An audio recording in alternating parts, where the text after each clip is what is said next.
Supreme court रे दायर होईची रथयात्रा ପାଇଁ रिव्यू पिटिशन आज हेउची शुणाणी। अन्यपटे ना केवल राज्यवासी यह सह समग्र देश अपेक्षा करछि राय को। तेबे वर्तमान आम सहित जोड़ी होइछन्ती आमर पुरी प्रतिनिधि प्रदीप कुमार नायक। तेबे प्रदीप वर्तमान कौन रही परिस्थिति पुरी रे?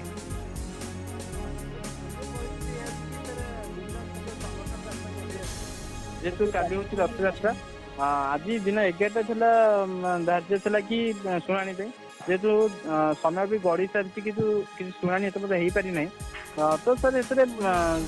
बहुत अनुष्ठान श्री जगन्नाथ सेना हो कि मारुति सेना हो ये संगठन मैंने आसिक राजरास्तार बसुँच से कहते कि आम शांतिपूर्ण भाव में रथयात्रा हो कौन भक्त जमी कि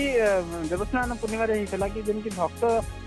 दाण्ड उपरକୁ आसी नथिले सेबळी भाव 154 तार जो लागू रही से लागू रही रथयात्रा हो सारू कि सर एसे देखा पाऊँ कि राजनीति जगन्नाथ को लेकिन राजनीति जोर धरती देखा मिली कि राज्य सरकार और केंद्र सरकार रिव्यू पिटिशन दायर कर तरफ तो भक्तों मन में कौन रही भावना? सर भक्त तो यह कहते जेहेतु आसंता काली हूँ रथयात्रा आज कौन थे कौटी जो ये बीजेपी कह कले आम संबित पत्र सी जो पिटिशन दाखल कर आगुरी प्रथम आमर मुस्लिम भाई जने सी भी पिटिशन दाखल करते आसंता 2-3 दिन भितर सी संबित पत्र दाखल कर पिटिशन ता सहित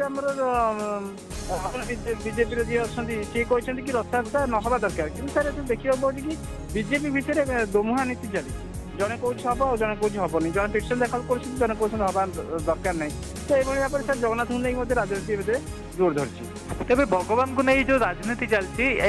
कथा को लेकिन भक्त मान मन में भावना कौन अच्छी? सर भक्त मान मन में भावना अच्छी तो आम मान जहाँ भी राजनीति कर भगवान को लेकिन काठगढ़ छिड़ा कर जेहेतु आसंता काली हूँ रथयात्रा आज हूँ नेत्रोत्सव दक्षिण मोड़ तो आज रथ निश्चित जाकि सिंहद्वार सम्मुखीन 3 रथ छिड़ाबार अच्छी सहित रोड उपर जो आम बड़दाण्ड जो उठा दुकानिया अच्छी भी सर उठा ना तो मजा आज गजपति महाराज किसी प्रतिक्रिया किसी मिल पारे? गजपति महाराज अपेक्षा कर हाईकोर्ट सुप्रीमकोर्ट शुणी सर तो से प्रेस मीट करेंगे आमको जन तेबे वर्तमान मंदिर प्रशासन कौन ए रही माने कार्यक्रम सब कौन रही कार्यक्रम सब कौन रही? ना सर से तो निजे निजे भितर आलोचना कर किसी भी बाहर को डिक्लेरेसन दौना निजे निजे भितर आलोचना कर पचारे जो मुख्य प्रदीप दास जो पचारि से कहते कि आम जहाँ भी सुप्रीमकोर्ट शुणी पर आम ही जहाँ कि कहूँ। अच्छा धन्यवाद प्रदीप आमको विस्तृत भाव सूचना देथिबा जोगु।